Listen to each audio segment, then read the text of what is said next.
afternoon, everybody, and a very warm NUI Galway welcome to all of the great Leaving Certs out there who have just finished their exams and are hopefully relaxing, and to parents and families who have had to endure the exams with you. Thank you so much for joining us this afternoon. We have a webinar that's going to start in the next couple of minutes. I have lots of great colleagues from NUI Galway who are joining us to give us some top tips and give us an idea of what to expect over the next few months as you prepare for college in September. So I'm just going to wait another couple of minutes until everybody's in from the waiting room, and then we'll kick off with our webinar and start talking to the experts around NUI Galway on what to expect.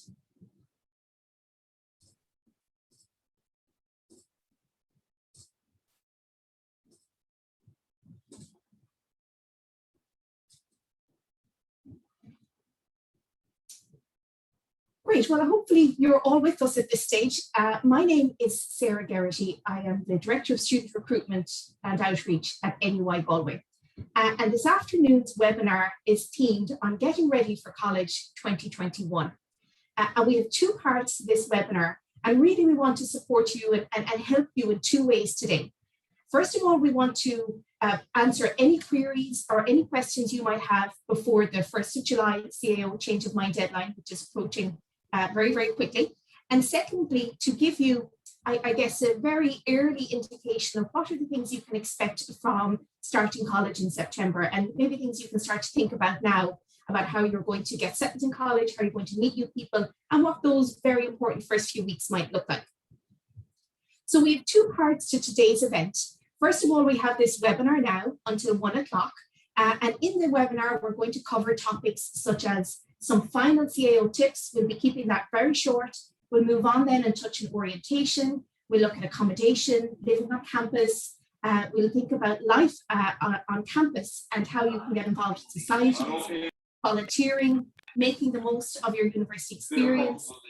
And then we'll finish up with some information on campus scholarships, and FinTech pathway.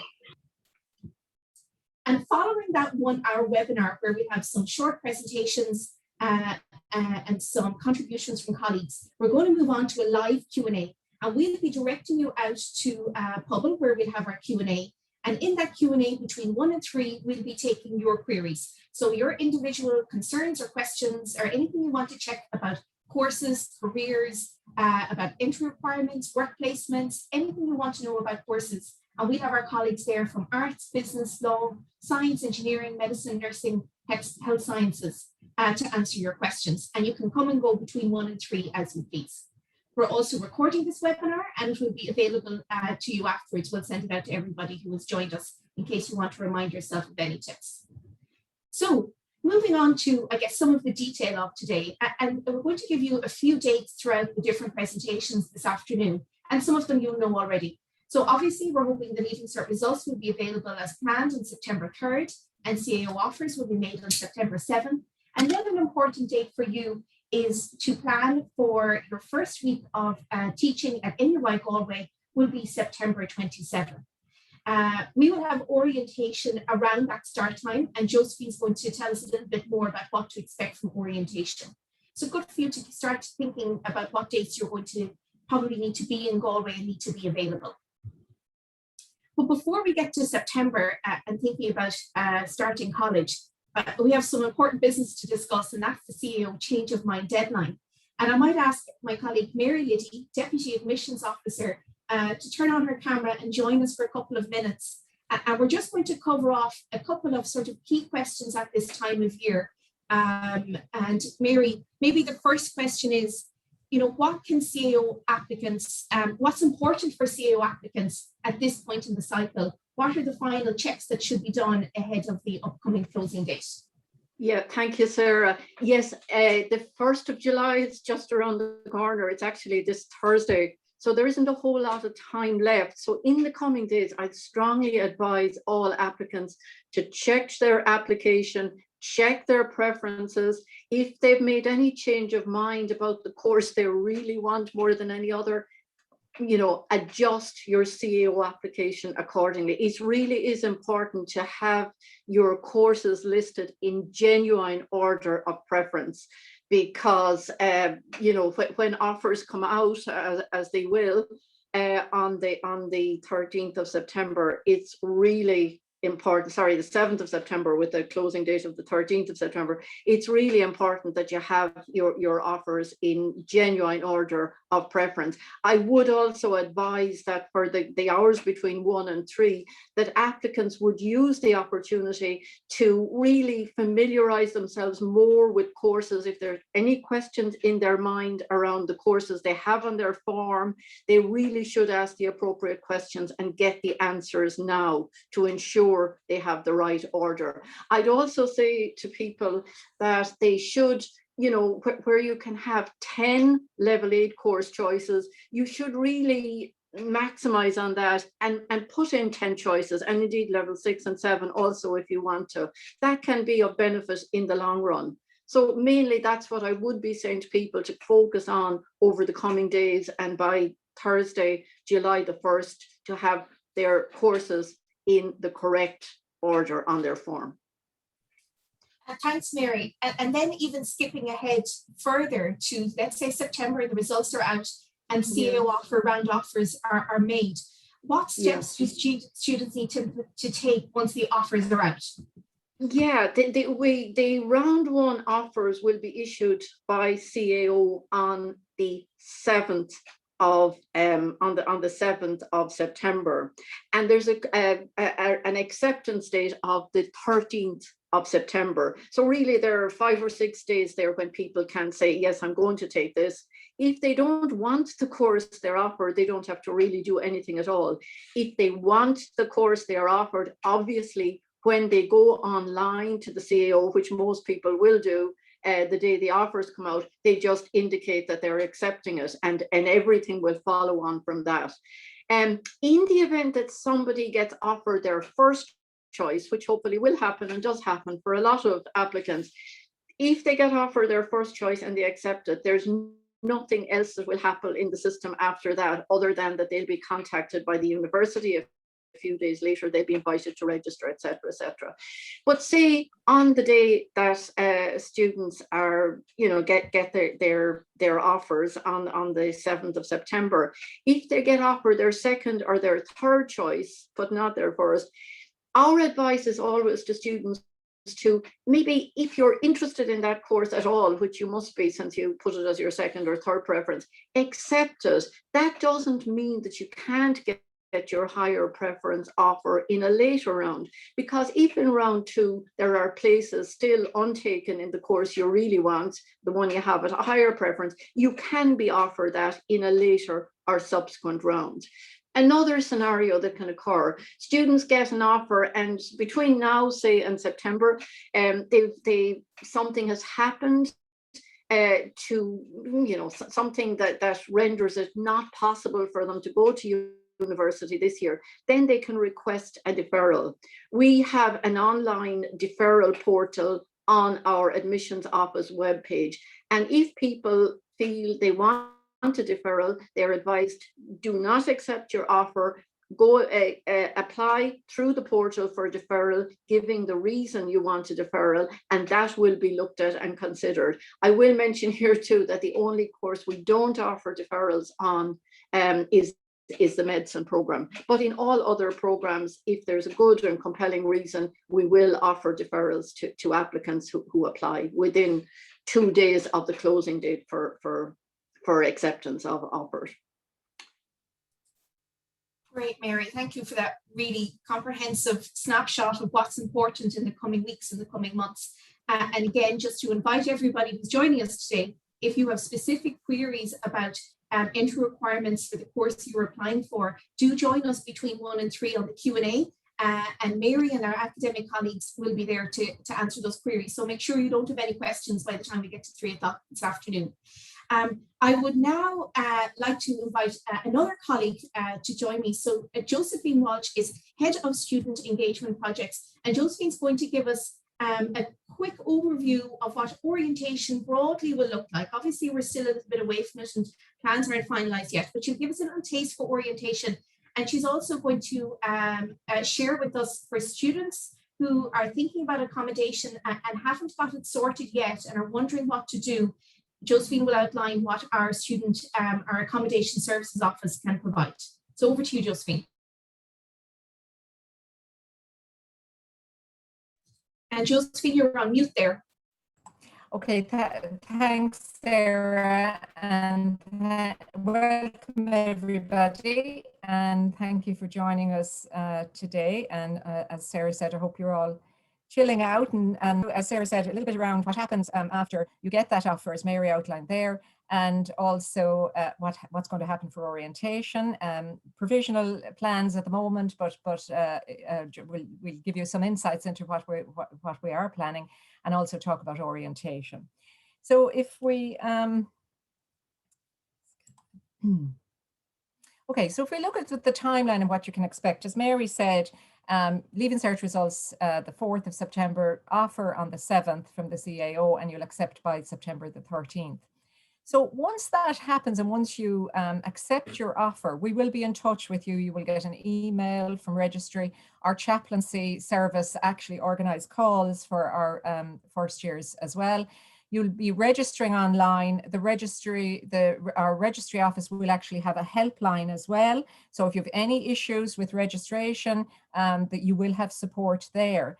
The other thing, you will be contacted by the Disability Support Service if you have indicated on your CAO form that you have a disability, or if you're coming through the DARE scheme. So we really encourage you that if you have a disability, or if you have ongoing medical needs, then do register, and you will immediately be accessing the supports of the service there, and whatever you need from our colleagues there. And we will also have, from that period, from the time you register, a series of pre-arrival activities and supports, and I'll tell you a little bit more about those in a minute. Classes, as Sarah said, will start on the 27th of September. At the moment, the provision, that's a definite date, but provisionally we are looking at an online orientation the week before that. That would be Wednesday, Thursday, Friday. You would be required for one of those days, depending on your college. And then we're planning an on-campus orientation over the weekend before you start your classes on the 25th and 26th. Normally we would have a full online orientation on campus. However, our other students are all back from the 6th of September. Campus is in full swing. We would have limited availability for venues, etc. And the students who normally help with orientation, second years, third years, and final years, they will all be in class. So that's the plan. Online orientation those days, on campus orientation 25th and 26th, and then orientation sort of continuing over 5 weeks with lots of supports. So if I look at orientation, I mean, there's that expression, too small, Latin, a hibra, and a good start is half the work. So we're really conscious that this is a journey for you in the next few years. Michelle Obama wrote a book recently called Becoming. And really, that's the journey you're starting out on, becoming, you know, the person you're going to be. And that's really exciting. So our job from orientation is to start that process of providing you with the environment and the framework of supports needed to help you to become that wonderful person that you're going to be, that you are now, but to whatever you're going to be in the future. So what orientation will look like between the 7th, from the time you accept your offer, by the time you get an offer, and before we have that online orientation, we'll be looking at pre-arrival supports. We will have online modules. We're looking at developing, we will have it by then, an informational chatbot. So what we don't want you to do is to start searching the website for everything. What we want you to do is to just be able to ask anything and get that answer. We'll also have the specific dedicated registry helpline, and you will be getting that phone call as well. So we'll be, from the minute you get your offer, once you're registered, we'll be engaging with you and giving you things to do so that we set you up for success. During the online orientation, you'll be getting introduced to your college, your course, how that's going to run, the academic skills you're going to need. And we'll also be introducing you to skills for life and academic success, and starting that process of making connections with other people in your class. On the 25th and 26th, we will have on-campus orientation. Now, I don't think we managed to get that photograph this year. That was first years from 2019, I think. But we will be doing our best to make sure that you make those connections early on. Often those people that you meet on that first day are the people that are your friends right throughout your journey in college. We were the only university in 2020 who did an physical on-campus orientation. And in the surveys from our students, that seemed to have made such a difference, even for those first years who spent the rest of the year at home, making that connection with people was really very important. So the focus over that weekend will be on social activities, finding your way around the campus, finding your way around Galway. Where do I do my groceries? Where can I buy my duvet and my pillow? And all those very practical skills, and also IT support. We want to make sure that when you start your classes on the 27th of September, that you have your email set up, you know how to get into Blackboard, and that you're ready to go. And then the colleges will also be having activities from that first week as well, so that we make sure that you make that transition as smoothly as possible and help you make those initial connections that you will need for success. So in terms of accommodation, my colleague Duggan will be talking to you a bit more about the on-campus student residences in a minute, but we have 2 on-campus residences, Carb Village and Goldcrest. There are also 9 independently owned and managed properties off campus. Now, we would encourage you that if you're going for any of those, that you would start looking at those now and get on a waiting list. And of course, then there are privately owned accommodations. So these are houses and apartments, owner-occupied properties, and what we used to refer to and still refer to as digs, you know, where you're getting your dinner cooked for you in the evening by a landlady, and sometimes that's a really good choice for a first year, just to make that transition away from home, and mom will know that you're getting fed and all the rest. So that might be an option too.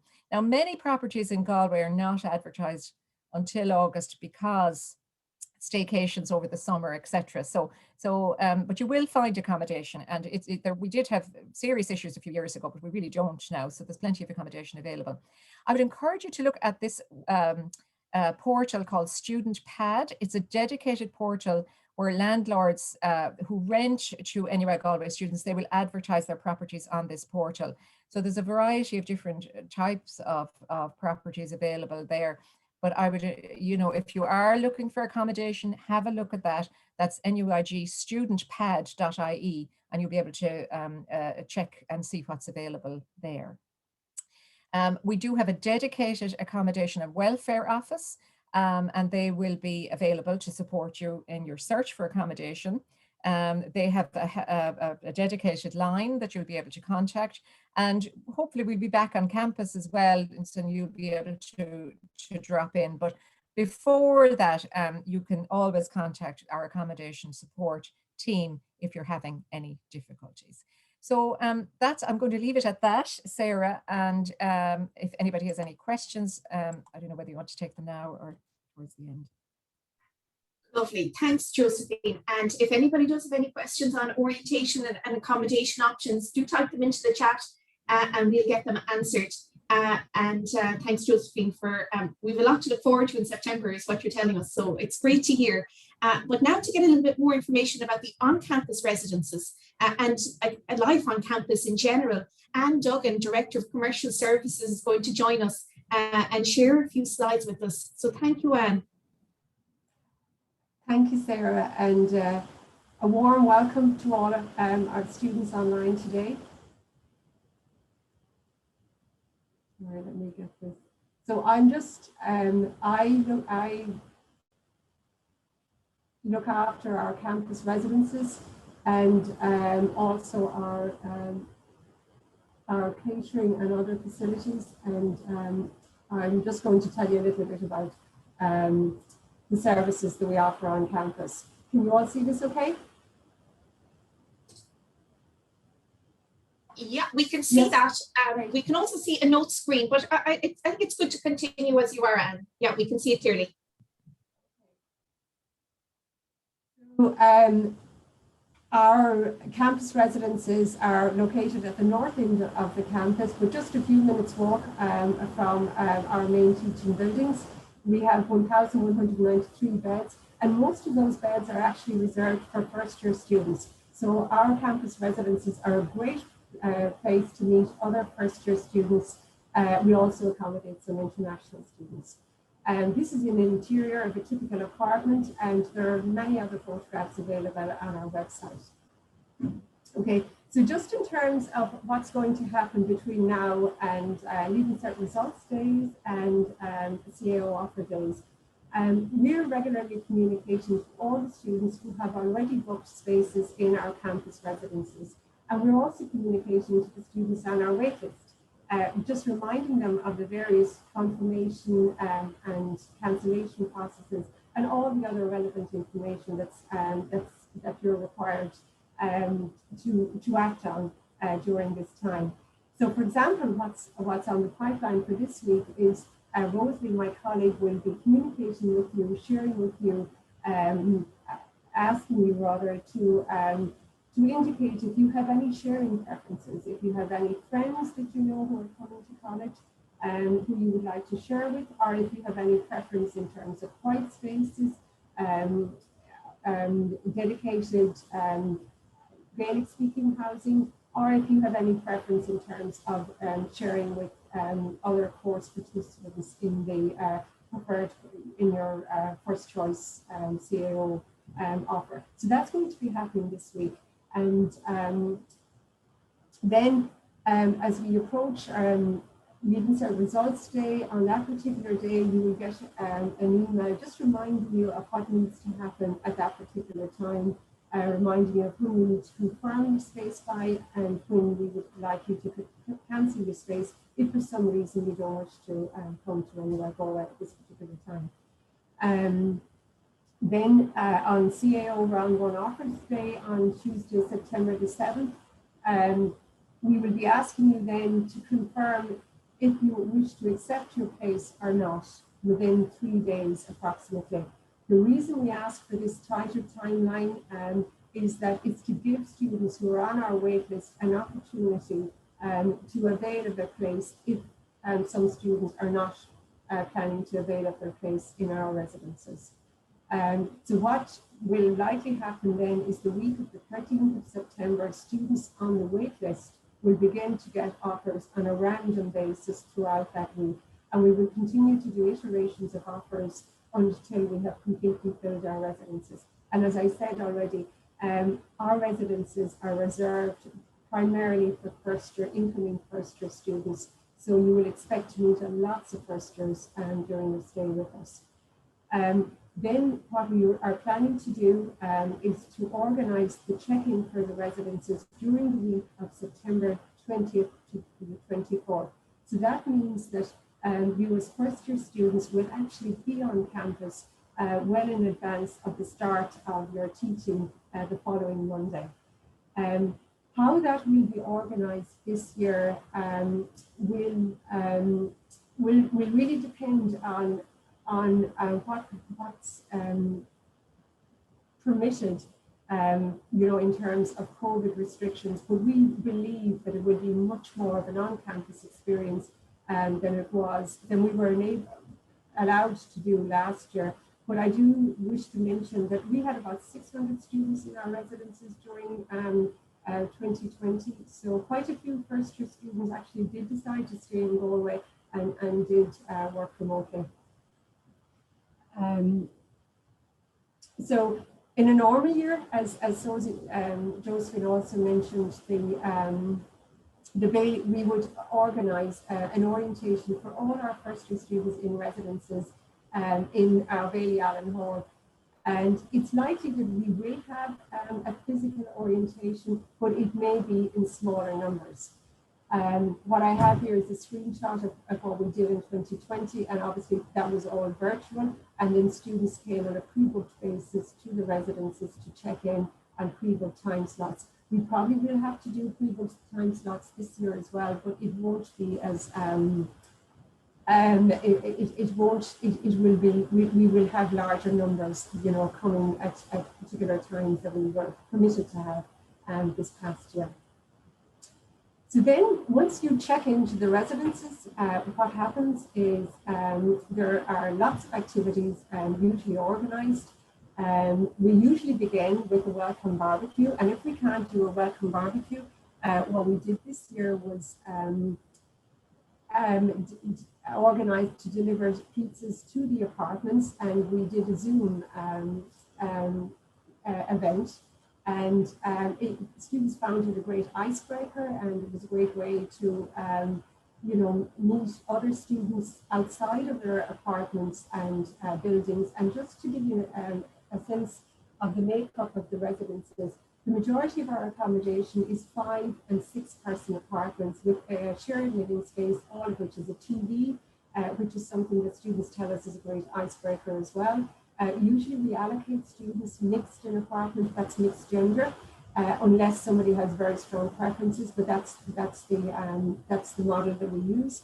And then right through the academic year, there's lots of different activities used. And then we also recruit residential assistants from our incoming first year and other students. And this photograph here shows our resident assistants from this past year.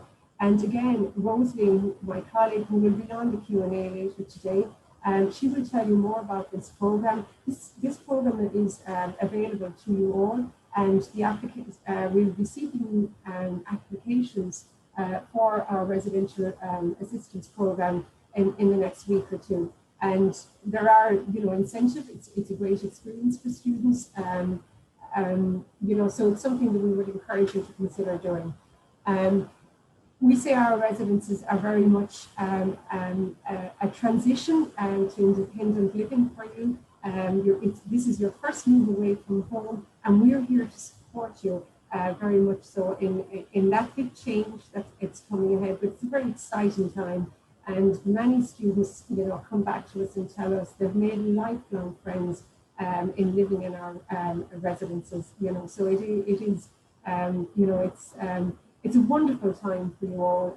You're heading into, you know, a wonderful time as you start university life. I also mentioned that we look after restaurants on campus. There's 17 different restaurants spread right across the campus with a variety of food and different price points. Some of these were open this year. All of them will be open from September.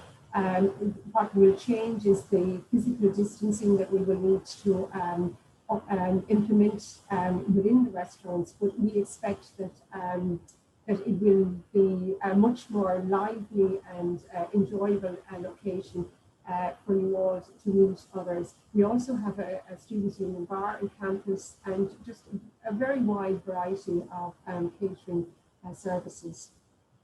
We also have retail, a number of shops. We have a pharmacy, we have a print shop, a bookstore, and convenience store. And all these services will be open as normal, practicing physical distancing and, you know, open in a safe way.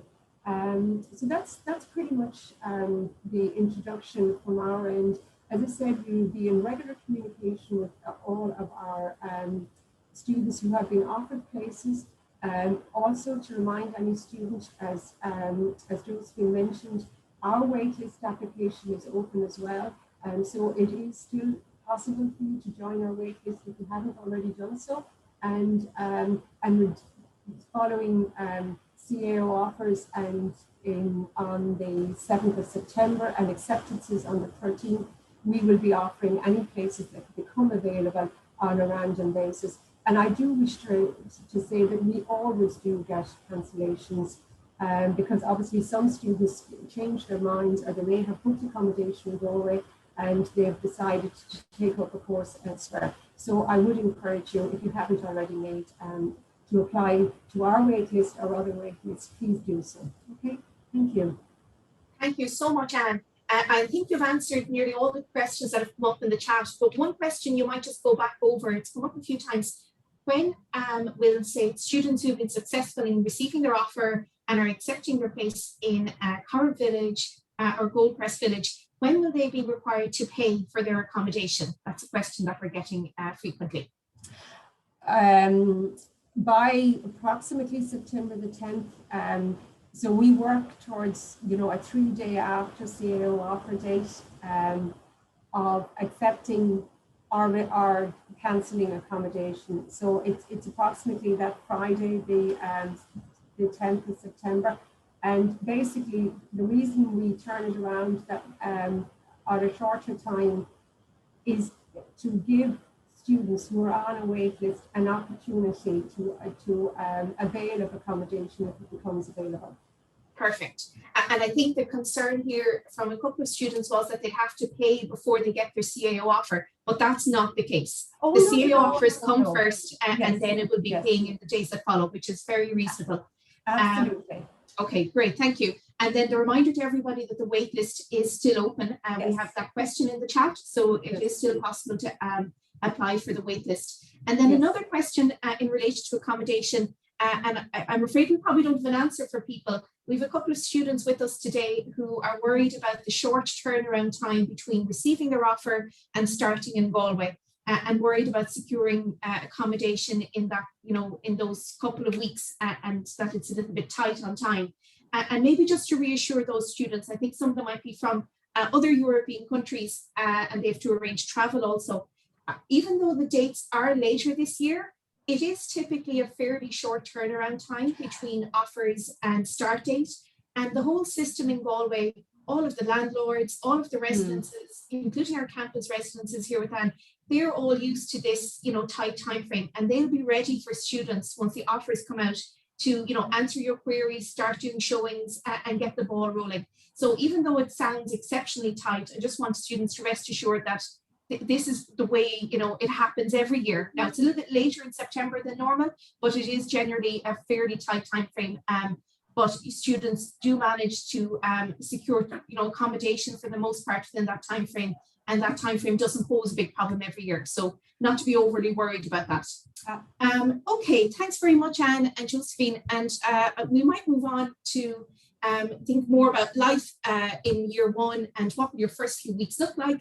How will you meet people? How will you make friends? How will you get involved? And so I'd love to invite next Kate O'Mahony to join us. And Kate is representing societies, and we'll be talking about her experience of societies and hopefully encourage all of you to get involved in September. So Kate, I'll hand over to you, and you can either share slides or speak freely, whichever suits you. Thank you so much, Sarah. I'll just speak freely, if that's okay. Lots to cover on this. So what are societies? So societies are like-minded people who come together to share a common interest. So in NUIG, we have about 120 different societies. So there really is something for everyone. So it's a club or a social group or, an academic group who will come together and run events for students on campus. So some of the societies that we have a drama society, an anime and manga society, we have a law society. There really is something for everyone. So if you're studying, say, biomedical science, there's a society for that. If you're studying physics, there's a society for that. And if you come to NUIG and you do find that there is absolutely nothing that you like, it's very, very easy to set up a new society, and any student can do so. So that's a little bit about societies. Why is joining a society an important part of college life? So firstly, it's very, very important for your social and mental well-being. It's very easy to get wrapped up in all your academia, and it can be very overwhelming with all your deadlines and all your assignments that are due. It's really great to have a little bit of time to get away from that, to explore a hobby, to spend some time with friends. So for me personally, when I was in college, societies were a huge help in lifting that burden and for getting a little bit of time for just myself and having a good mental well-being. You can also develop lots of new skills. We would highly recommend that everybody gives societies a try, at very least. Transferable skills are kind of everything in the working world now. So whatever it is that you're studying, there are going to be skills that are, you know, applicable to absolutely everybody, whether it's public speaking and presenting or communication skills, organization, all of these things are going to be applicable to more or less everybody at some point. And these are things that you can easily learn in a fun and engaging way through societies. So whether that's you want to be on a society committee and lead the committee and plan events and run PR and, you know, all these amazing things, or you just want to come along and talk to other people who have done this as well. And they can give you pointers about how to, you know, improve all these skills that, you know, you will learn as you go along. And so skills are a very integral part of societies, learning and developing those skills. It also looks absolutely fantastic on your CV if you've been on a society committee. So we would encourage most people to at least give it a try. If it's not for you, you'll know pretty quickly, but we would say everybody should give it a try. It's quite easy in college to get into this rut of, okay, go to classes, go out, go to bed, get up, go to classes, go out, go to bed. We find that a lot of students will come back to us, you know, maybe second year, third year, who have joined a society later in their college experience and said, my God, why didn't I do this sooner? So that's, you know, it can help you get out of that kind of rut that is quite easy to fall into. So that's another fantastic reason. And I know so many people who have been through that themselves and really, really wish that they had gotten involved sooner. It can also have an absolutely wonderful impact in your life all round. I have made friends that I'm going to keep for life. I met my partner through societies.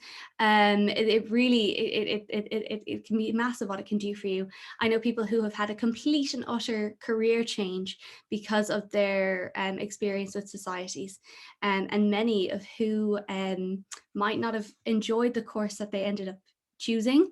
And, you know, it was societies that really helped them push through that and become really engaged with their college experience. So there's so many positives to joining society. So I would encourage you all to try it and have a look at our societies. I'll put a link to our website in the chat there for everybody. Have a look at what societies are here. And, you know, if you're thinking about maybe going to another university, have a look at what they're doing. And, you know, it's not going to be the thing that decides for you where you know, would like to place your offers or your choices rather. But it might be just a little something to consider. It certainly made a big impact on my decision to come to NUI Galway, and I actually did change my mind at the CAO Change of Mind deadline and made NUIG my first preference, and it was the best decision I think I've ever made. So then in terms of how it can benefit first years and how first years can get involved. So it's so easy to join societies. If you do end up coming to NUI Galway, you will be given a campus account, and you can join societies that way. You can manage your events that way. That's very, very straightforward. The other method then is to come along to our Societies Day. So ordinarily this would take place in the Bailey Allen Hall with all the societies having a little stand. And you could come along, chat to each different society and decide there and then whether you wanted to join or not. Last year, and we don't know how it'll look this year, the event took place virtually, so you still had the opportunity to talk to members of the society that are there already and decide if you thought that, you know, that was for you or not. So it's very, very easy. It's also totally free to join all societies. You could join every society in NUIG if you wanted, and it wouldn't cost you anything. So it's a bonus. That is not the case for every university. So that is something to keep in mind. So that's kind of how to join. A lot of our societies would have a first year rep or a first year liaison or a new members liaison officer. And these are specifically there to help you get settled into college, the society. You know, they're just there to give you a hand and to bring your voice to the table about what you would like to see happen. So you can contact any of those people and they will help you get settled into the society. I think nearly all of them have them, but if not, most committee members are very, very open and welcoming and would love to see you join their society. So if you can get involved at all, I absolutely would highly recommend it. It made a huge impact on my time in as a student in NUI Galway, and I couldn't sing society praises enough. So yeah, if you do come to NUIG, if you have any questions, pop by the Socks box or send us an email, and we can answer any questions that you might have for us. Thank you so much, Kate. It's great to hear all about what awaits students in September. We had one question which you answered, and that's that it's free to join a society. There's no cost, which is brilliant. Another question that came in from Sarah: would you have to study drama to be part of a drama society? And I guess that kind of goes for every society. Do you have to be studying physics to join a physics society, or are enthusiastic students and people welcome? Yeah, absolutely. Any student can join any society. So you do not have to be studying in, that particular field to join. And I think a really good example of that is we have an emergency medicine society who specifically outreach to students who are not studying medicine to teach things like CPR and first aid. So and run workshops in those. So no, any student can join absolutely any society. Yeah. Also, it's a great way to meet people outside of your course and outside of your college and outside of your apartment or wherever you might be. Great to hear. Kate, thanks so much. You might stay with us, and if we get more questions in the chat, if you could take those, that would be great. But lovely to get that overview. And I guess similar to societies and how they can be a great outlet for students to meet new people. Lorraine Tansey, who heads up the volunteering service at the university, has joined us. And Lorraine is going to tell us about the Alive program and how that being involved with Alive can really transform your university experience. So I'll hand over to you, Lorraine. Thank you so much, Sarah, and thanks, Kate. That was awesome. I feel like I have to run out and join every society. It's so important. And I think Kate went through lots of the benefits, and I'll pick up on some of that as well. So hello, everyone. It's lovely to see you. Got my slides sorted here now. And look, it's a very exciting summer. It's this opportunity to really explore all these different options available to you. And yeah, have a little think about who are you? What would you like to do? Who would you like to be? What would you like to discover? So we're very excited to be welcoming you to NUI Galway, hopefully in September, and I'll see you at orientation.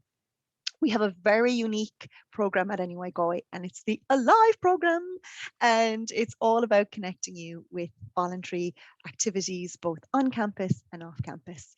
So we've got a very simple email, alive@nuigalway.ie, and a lovely website, nuigalway.ie/alive. So you're very welcome to drop us a line, check that out, have a good click around and explore all the things that await you. We celebrate volunteering at NUI Galway, and we really see it as an opportunity for you as a student to find your passion and find your people. And this is an important time to do all of that. We have hundreds of campus programs and local community projects that you might like to get involved in. Societies is one strong, very active opportunity on campus. They do a tremendous amount of projects, so you'll love being involved with them. And then you can branch out from there as well. So we've got a little flavor here in the icons of different types of projects that you can tap into. So if you've always been interested in the environment, for example, not only are there lots of societies on campus to volunteer with, we work with local groups in Galway so that you can get involved with the National Park City program, you can get involved with community parks, you can get involved with the water projects within the city. So really, when you think about it, the campus is in the heart of Galway City, so there's so much at your fingertips that you can avail of. And when you come in as a first year, you might get your feet wet with something like societies, and then as you progress through your degree, continue to branch out and join various different programs. Within the Alive office, we also have an international component, so if you'd like to head off and do international volunteering, we can support you to make some really good choices around where to go and the types of projects to be involved in. In terms of education, we work with local primary schools, for example, and secondary schools. If you think, for example, maybe I'd like to be a teacher, You can spend some time in a local homework club and gain those skills firsthand and decide, yep, this is a career for me, or small people are sticky and I just can't cope with that. In terms of other cohorts, arts, media, culture, every year we have students who volunteer for a wide range of festivals in Galway. So it's a great way to get behind the scenes, see all the festivals in action, and yeah, just gain firsthand knowledge on how art can come to life for an entire city. So what we do in Alive is make sure that you live life to the fullest on campus, join every kind of a program you can, but also take advantage of everything that the city of Galway has to offer. We celebrate this with achievements at NUI Galway. So you're building experiences by volunteering both on campus and off, and we want to support and acknowledge and recognize your contribution. So we run what's called the Gashka Medal. It's our National President's Award. Some of you in maybe transition year would have done a bronze, for example. If you're international, you might have a National Civic Medal in your home country as well. And so you're very welcome when you come to NUI Galway to continue on that journey and achieve silver or gold medal here in Ireland. We have a local campus award, the President's Award from our university president. It's known as the Alive Certificate. Again, a great way to acknowledge all those skills you get from being involved in societies, getting involved in campus programs, and then being involved in the city as well. So it's a nice way to document all that extracurricular activity that you're involved in. Kate mentioned that you'll be getting your own campus account when you become an official student, and you log in with your campus account and you can document all of the activities you're involved in throughout your degree. And when you graduate, you have this beautiful portfolio, this suite of all of the activities that really extended your degree and brought your degree to life. And look how happy and smiley all of my students who volunteer are in those pictures. So I'm going to go over to the chat now because I'd really love to have a look at some of the questions that you guys might have popped in there for me. So we've got a question there about, yeah, the Society's website, which is great. The link is there and I can pop in the Alive website as well. Great. Thanks, Sarah. Oh, thanks, Doreen. We're busy already planning all we can do in September between societies and volunteering. It won't be quiet, that's for sure. Doreen, you might just stay with us for a few more minutes in case we have any more questions that come through in the chat. I'm going to come back to some questions that were asked that maybe we might get a chance to type answers to. A couple of people have questions on deferrals and how to either take up a deferral place and what to tick in your form. So I'd encourage you to join us for the Q&A, which is starting in 10 minutes, to have a one-on-one chat with Mary in admissions about your specific deferral.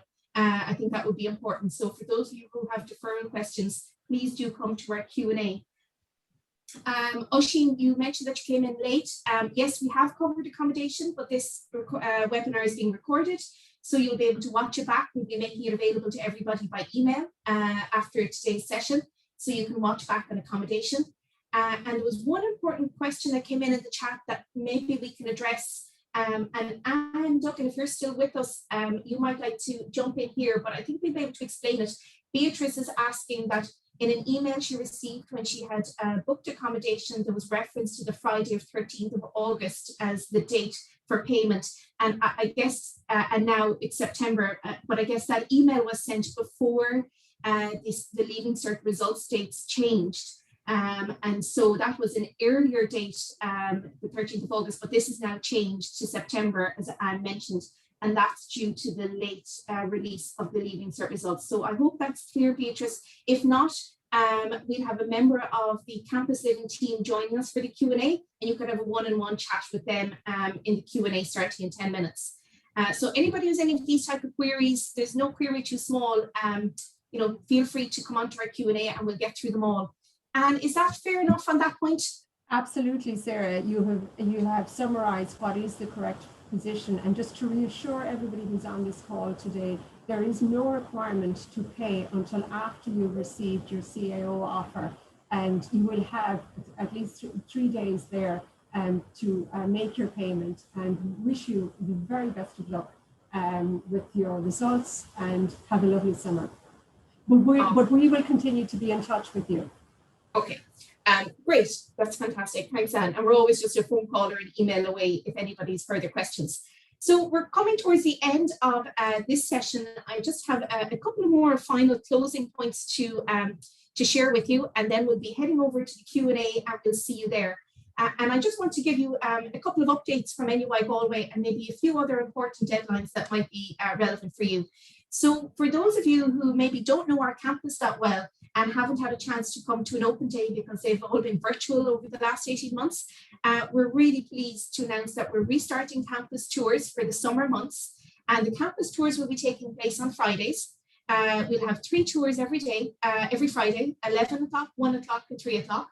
We would ask you to book in advance, and the tours will be outdoor only. So we have a couple of health and safety measures that we've in place to minimize any risks associated with COVID-19. So they will be outdoor tours, but you'll get to see the layout of our campus, where facilities are located, where academic buildings are located, accommodations, sports ground, and just get a feel for the lovely Riverside campus that we have.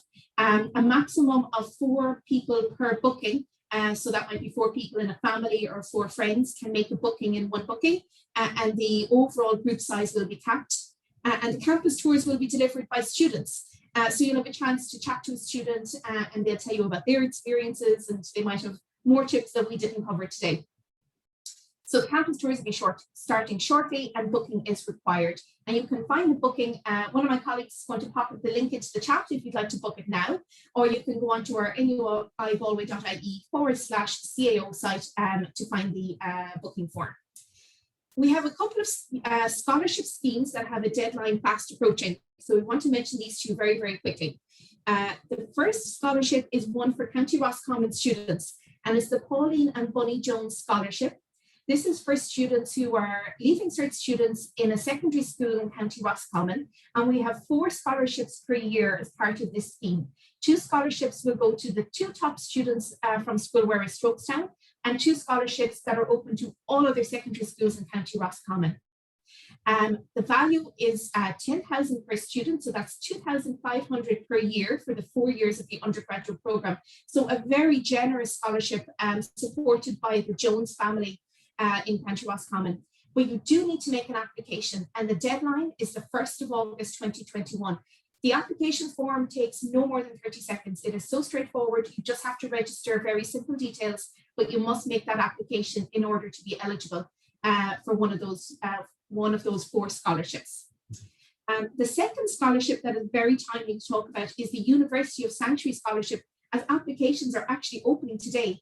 And this scholarship is open to international protection applicants, refugees, immigrants in an irregular situation, and Irish travellers.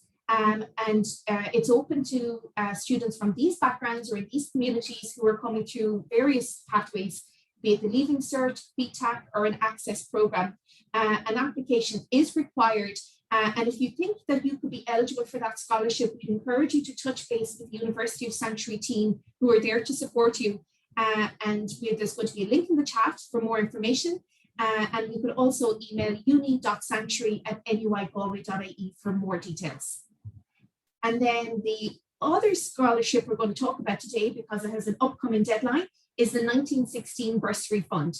And that's a scholarship of 5,000 per year. And the deadline is coming up on the 9th of July.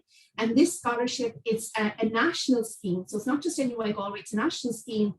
And it's aimed at first-time mature students, students with a disability, Irish travellers, ethnic minorities, lone parents, and further education award holders.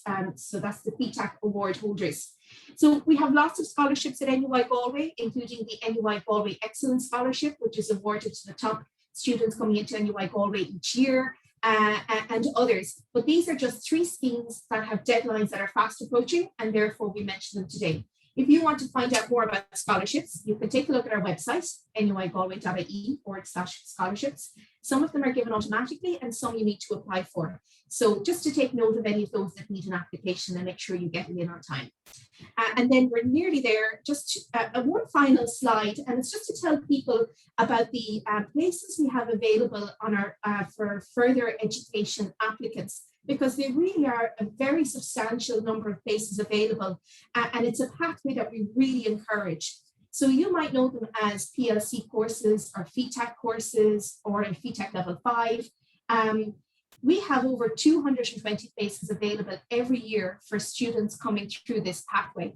So when you come to September and you get your CAO offer, and if for any reason it's not the offer you want, or you feel you need to do something different for a year, or you're not ready for university in 2021 and you're thinking about your options, we really do promote this pathway. It's a great way to study a subject. It's a great bridge between second level and college studies. They're very affordable. It can give you a chance to maybe study close to home and not have to move away for that year.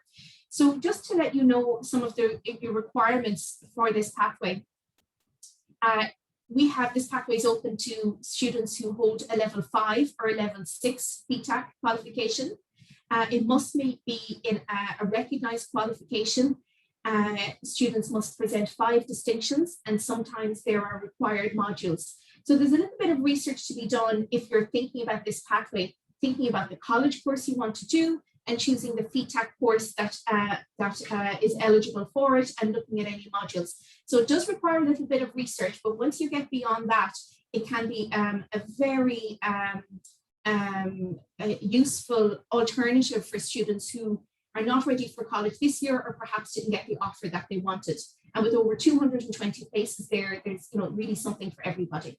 And there'll be a link in the chat to find out more. And we have a FETAC booklet on the website that's worth downloading if you're interested in this pathway. And then finally, just to encourage you to hop over now to our live Q&A. So this will be a text Q&A. You don't have to turn on cameras or anything like that, where you can ask questions across the courses and academic areas or anything we've talked about here today, and get a detailed personal response. So I'm going to stop sharing my screen and just see if there's any questions here that we need to address before we end up here.